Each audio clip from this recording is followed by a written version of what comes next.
Hey, book lovers. My name is Em, and I want to talk about books. And cats.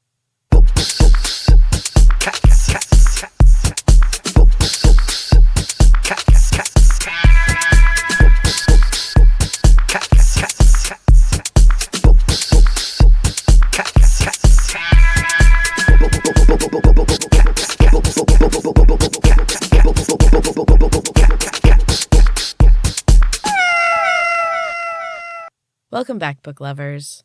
I'm sorry about missing a week, but things have been pretty intense around my house. Our 16-year-old cat, Zeus, passed away, and he was sick for 5 or 6 days leading up to it. So we spent a lot of time just taking care of him and making sure he was comfortable and doing what we could for him, and I did not have energy to put towards anything else. I had a different intro for this episode initially because we recorded it before Zeus had passed, but he has since left us, and it just didn't feel right to put out something where it sounded like he was still hanging on. I'll talk about him more once I've had a chance to kind of process. He is such a special cat, and definitely the longest I personally have had a cat live. He came into our lives right after I had my oldest kid and right after we moved into our home. He's just always been a part of our lives, and we miss him very much. So, with that in mind, this is a special episode that I recorded with my husband, Andy, that's kind of just a celebration of cats. It doesn't really have anything to do with Zeus in particular, but my husband and I just really love cats, and we've had some interesting experiences. And so this is going to be an all-cat episode in honor of my old boy. Before we get to the episode, I also would just like to say thank you to the people who have reached out to me during the time that I took off from the podcast. I don't know if it was intentional, but I got... Actually, on the same day, the morning after one of the early nights of Zeus being sick, I had stayed up with him all night. It was before we really knew what was going on, but it was, upsetting, and I was very, very tired and just very down. And I woke up to 2 different messages. One of them was a lovely post of a review of one of the episodes, just talking about how they related to what I said. And it was the episode where I talked about how books are my comfort object. And honestly, I was a little nervous to put that one out because it's a little more personal and I wasn't sure how that would go. So that was extra, extra nice and really made my day. And then another listener sent me pictures of her super cute one-eyed cat, and I got them both at the same time and at a perfect time. They were greatly needed and so appreciated. So thank you so much for reaching out. That's kind of what the whole goal was when I started this podcast, was I love books, I love cats, I love talking about them. I don't have a ton of people around me that really want to listen to that or share my interests. And so I just wanted to find a community of people who kind of get me, And it was really lovely to feel support from people that I've never, met in real life. It was really wonderful. Thank you so much. And now we're going to change modes a little bit into the episode where I talk to my husband all about cats. I hope you enjoy. So, welcome, Andy. Thank you. It's wonderful to be here. Oh, good. So we're doing a kind of celebration of cats episode today. What else would you celebrate? They're worth celebrating. They are. I love cats. But even so, this is a Books and Cats podcast, so what have you been reading lately? Oh my goodness. So I'm reading a book, is it called Rage right now? I think so. It's on Audible, right? Yeah. Yeah, I think Rage was on there. And it is the most man book possible. It's Like cis hetero man. Yes. Yeah. Quote unquote, large quotes, man book. Yes. No, just like very action movie oriented, sort of Jack Reacher or whatever style. It's a story theoretically about, I think it's like a zombie story, except it ends up being like a biological weapon that makes people zombies. Oh. But like 28 Days Later zombies that like attack people. Like the super scary zombie. And I think it's, from what I read, it's going to be like, it's unleashed in North Korea against South Korea. Mm-hmm. But I've listened to probably 4 to 5 hours of it, and it has all been like this exposition of all of the sort of characters. I swear they built like some of these people off of Archer. Like there's the one guy that like just tags along, but he has no idea what he's doing. Yeah. And he's like married to like the hot one, which is like... Yeah, like Lana and the little nerdy guy. Yeah, I can't remember his name, but you're exactly right. Yeah. It's like... Well, I mean, Archer is kind of based on those like generic character types too, so... Exactly. That's interesting. This guy would be one of those if he was like more muscular and even more of a self-involved. Wow. Yeah. Sounds great. So I've been listening to that sort of on and off. I can only take so much of it. It's one of those books where I'm almost debating whether I care enough to listen to it. Yeah, that's never good. I do like that you can return books on Audible. I do too. I've only done it a couple of times because Yeah. I feel like it's kind of a jerk move, but occasionally they're just so bad. Yeah. So I also listened to Widow Town. Okay. Which is like the stupidest name for a book possible. Is it a town full of widows? That is sort of... It's not the central piece of the story. That's weird. It's not even really close to the central piece of the story, which is so strange they named it that. But yeah, that was just another, like, just generic, but this time it was the cop that, you know, had everything figured out and nobody would believe him. Oh, yeah. But it was based in the future. Oh, it was that one. So he kept referencing things from, like, now. And, like, yeah, that was his big thing, was that he liked the past. Was that the one that had the thing where there was no serial killers? Yes, that's exactly it. They had what they called the line, which was, like, this injection they got when they were, like, babies. The line. The line. The line can't fail. Oh my god, alright. But it did. It failed. Yeah, I would assume.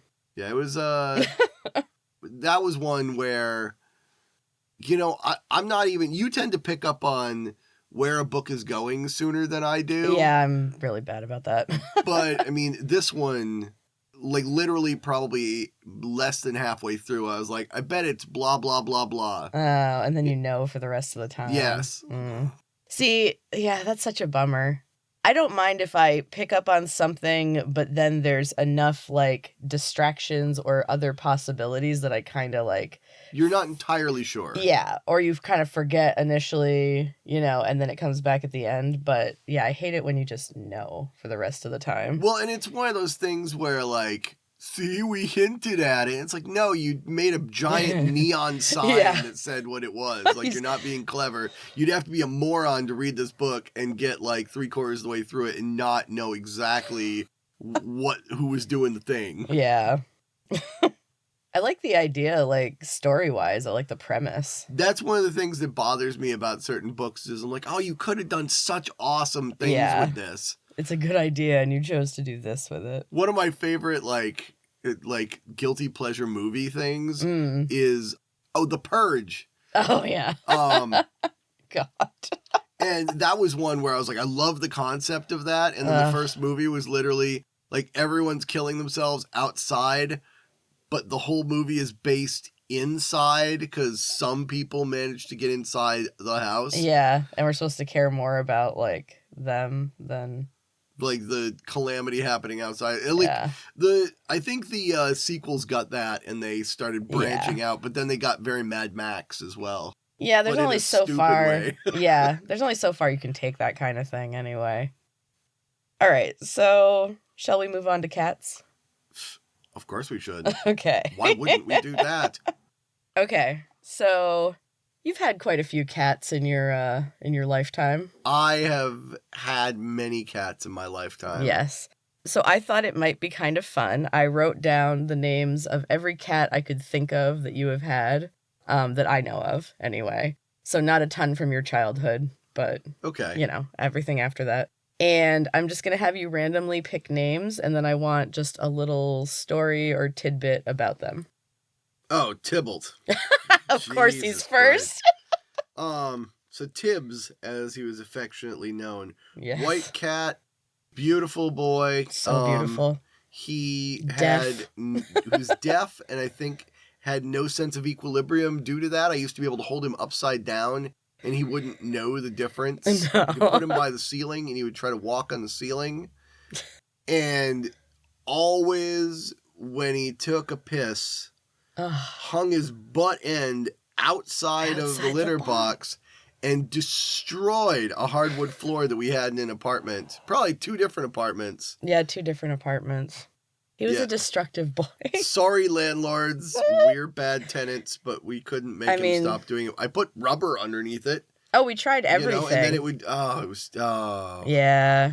Yeah, that was the only bad thing about him. He had a great personality. Oh, he was so sweet. He was a sweet, dumb boy. He was weird.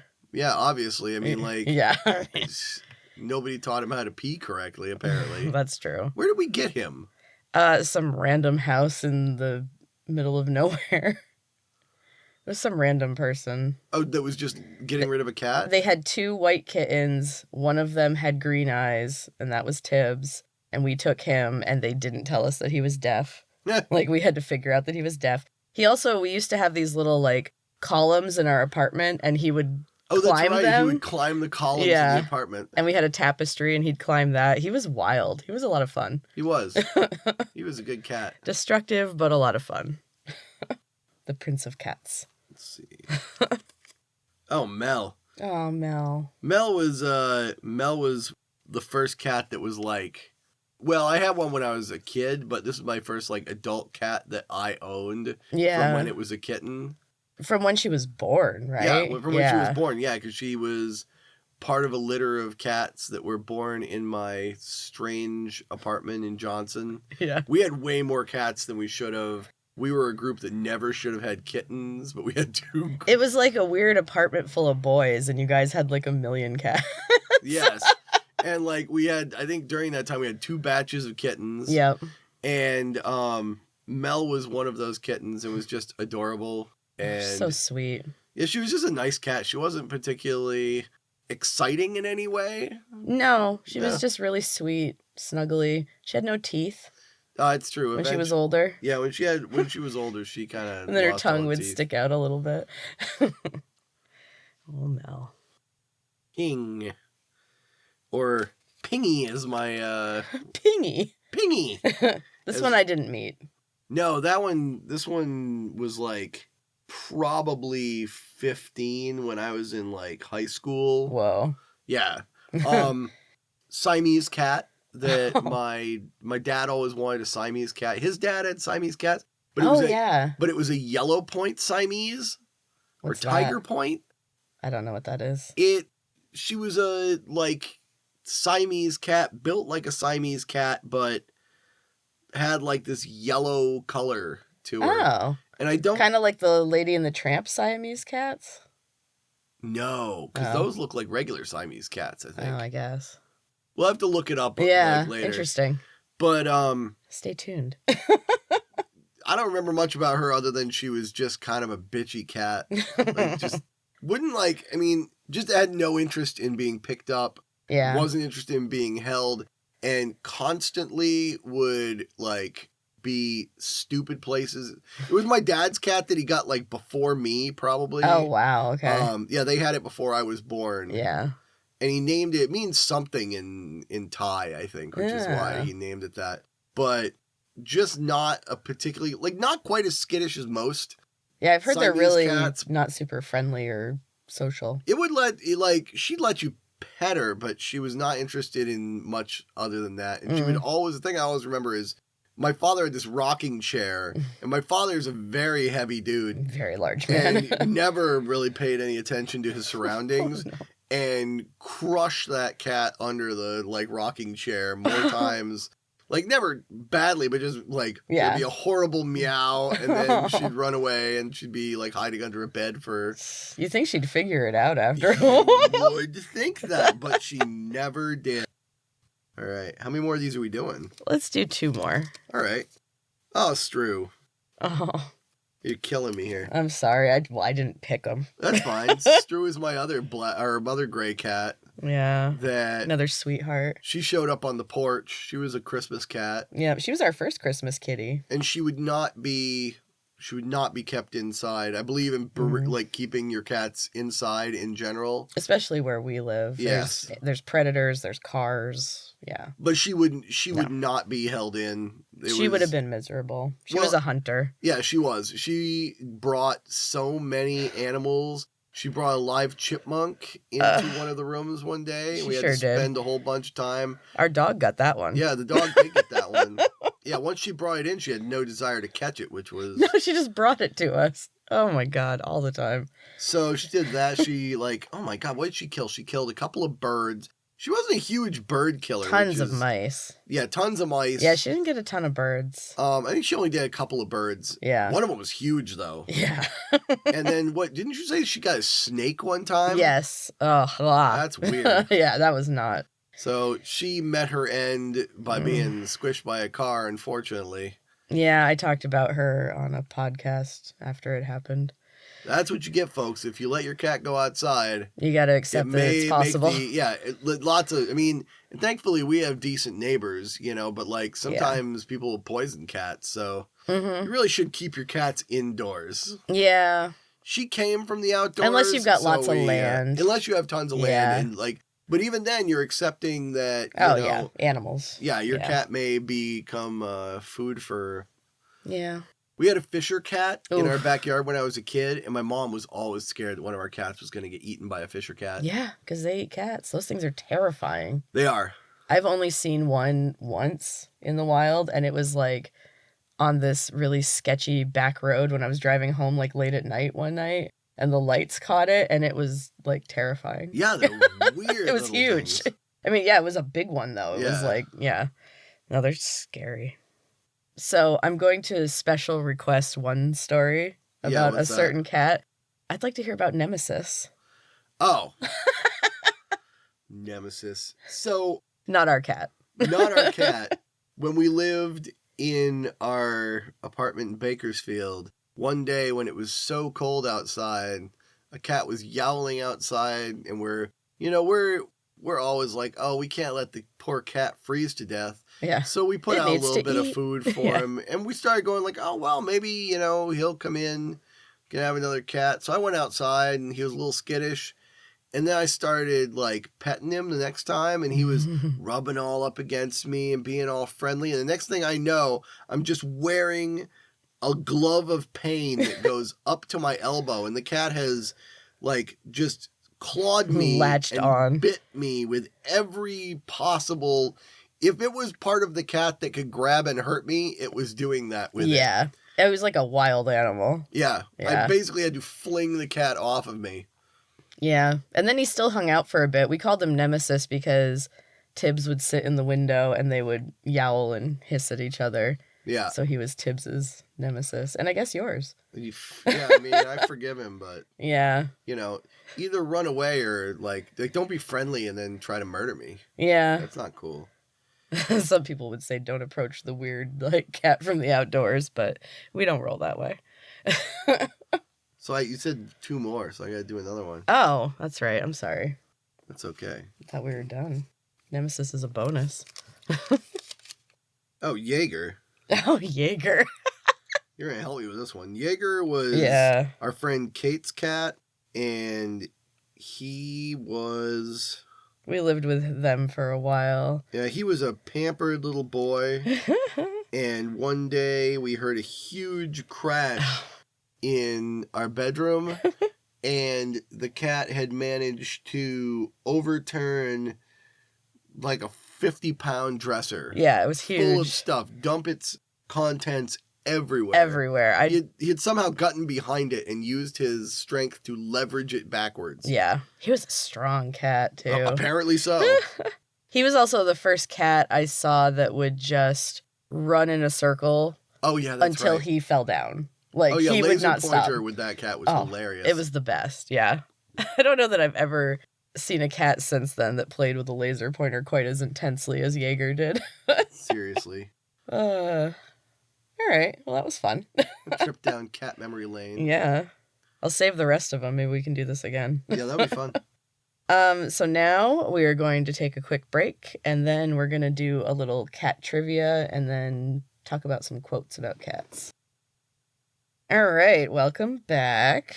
Are you ready for some cat questions? I am ready for cat questions. Hit me. I tried to pick some. I've done a lot of like cat facts on here, and there's a ton of them, but then you start looking at lists and you're like, oh, I've already done that one. I've done that one. So I tried to pick ones that I haven't done and that I thought were interesting. Okay. So we're going to do 5. So is this like you're telling me facts or I have to answer the question? No, I'm going to ask you a question and have you guess, and then I'll tell you the answer. All right, let's do it. Okay. Let's see how cat knowledgeable I am. Which country has the largest population of cats? India. Nope. U.S. Oh, okay. 25% of the total cat population is in the United States. No kidding. Isn't that crazy? I would have thought like India or like... Yeah, I just was like... some big populated country. Exactly. Yeah. Okay, what is the first known domestication of cats? Egypt? Yep. All right, that I thought, yeah, because they used to bury them in the tomb with their pharaohs. Yeah, they worshipped cats. Apparently, when they first started domesticating them, they let them live in like grain barns to take care of like bugs. Oh, and that makes sense. Yeah, like pest control. What does the term queen mean when you refer to a cat? I don't know. A queen cat. I didn't know this either. It is like Tanza was the queen. Tanza was not a queen, though, because a queen cat is an unspayed female cat. Oh, okay. It's like a tomcat, only female. Oh, okay. I never knew that. I thought that was interesting. Interesting. How many litters of kittens can a cat have in 1 year? 3. Yeah. Okay. Wow. That was a guess. That was a good guess. Yeah, they can have up to 3 litters a year, and that can produce about 18 kittens a year. So spay and neuter your cats. Yeah, unless you have a cat reserve somewhere. Seriously, a cat farm. Oh, there's a farm nearby. We have a lot of farms nearby, and they have barn cats. And there's one that I drive by when I take the dog for walks that has so many black cats. They're like all black, and they just hang out outside this barn. It is so cute. My first cat was a barn cat. Oh, really? They can be kind of wild. Yeah, she took a while to be like a domesticated, like lay on you kind of cat. Yeah. But my sister had a really shitty rabbit when she was younger. It was terrible. Aww. But we used to buy hay for it. And the cat's favorite place was to like hang out in the garage on top of the bale of hay. That's so sweet. I think that Strudel might have been a barn cat initially. Could be. She was kind of wily like that. Okay, finally, why does a cat climb down trees backwards? Because they can't grip with their back claws, maybe? It does have to do with their claws, but it's because the claws curl forward. Okay. And so it's easier for them to, they can't really grip. Yeah, they can't hang if they're going the other way. Right. They'll slide out. That's interesting. Yeah, I thought that was an interesting thing. Although I have seen cats scrabble down they do it really fast. Yeah, they're like running down the tree, basically. Yeah. All right. Well done. I did pretty good at that. Yeah, actually. Let's put in some applause. So, to wrap up, we're going to kind of meld the books and cats, and we're going to do quotes. And I asked you to come up with a quote from your favorite cat character. Well, see, this is the thing, is I haven't read really any, other than that Murakami book that had a cat in it, I haven't read a lot of books that have cat quotes in it. I didn't mean books, like it could be TV, movie, anything. Any cat character. I tried to find this quote, but I swear to God it's in Requiem for a Dream. Okay. Where the guy goes to a party and he's just really messed up. Mm-hmm. And he starts kind of freaking out. And then the cat looks at him and goes, "You're gonna die." Oh, I think almost that does positive happen. That is in Requiem for a Dream. That's so funny. And then the other one is very similar, but it's not actually a direct quote from the cat because the cat doesn't like say anything.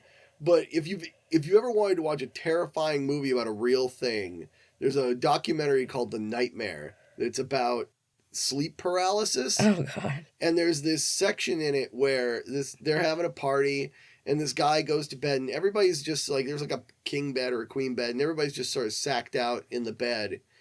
And he's next to a couple of girls and he starts having sleep paralysis.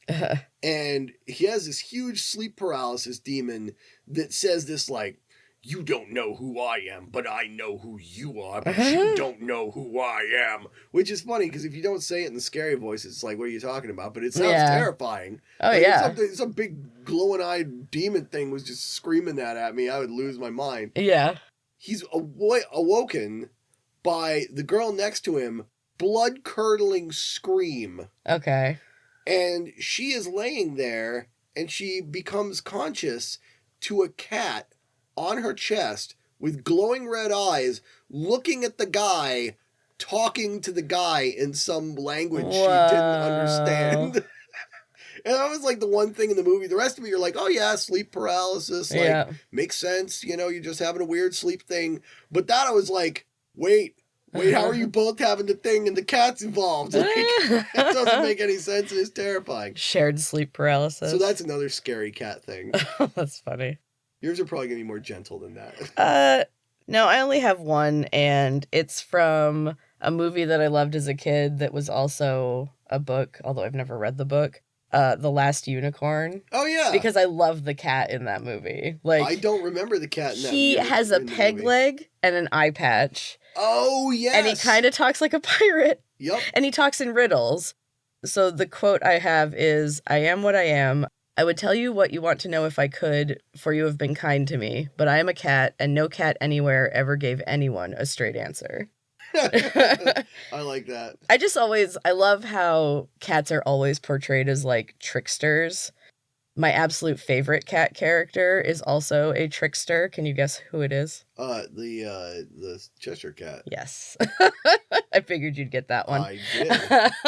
Yeah, I think cats are always kind of like that, though. They're always like, oh, you didn't think that I could sneak through this partially open window and get outside? Oh, look, I did. Oh, can I unlock a door? Apparently I can. Yeah. Not only that, but I'll wag my little butt at you and show you that I know.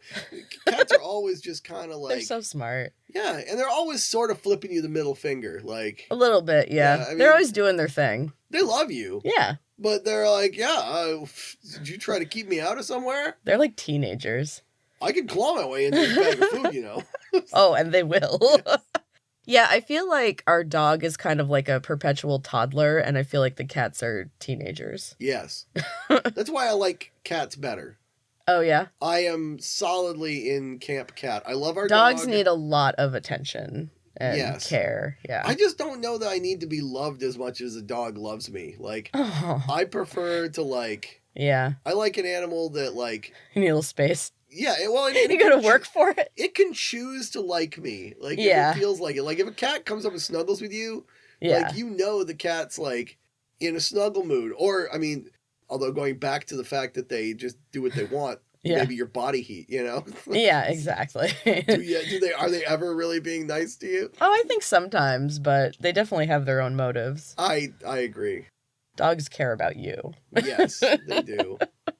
Oh, but this is not a dog podcast. It is not. It's a Books and Cats podcast. That's right. And we're at the end of this episode. Well, thanks for letting me on your podcast. Yeah. Again. Thanks for talking about cats with me. Oh, it was great. I really enjoyed it. Thank you. Yeah. And that is it for this Cat-tastic episode. Cat lovers. I hope you enjoyed it. Next week, I will be back with more of a normal episode talking about books I've read, and I will have another chapter of Heart of the Storm. So close to the end of that one. I'll also be back this week with Storytime with M, where you can get another chapter of my book Super Gym. And stay tuned because Self-Care Saturday might be coming back. Thank you so much for your support, book lovers, and Thank you so much for listening. Until next time, keep reading. Cat.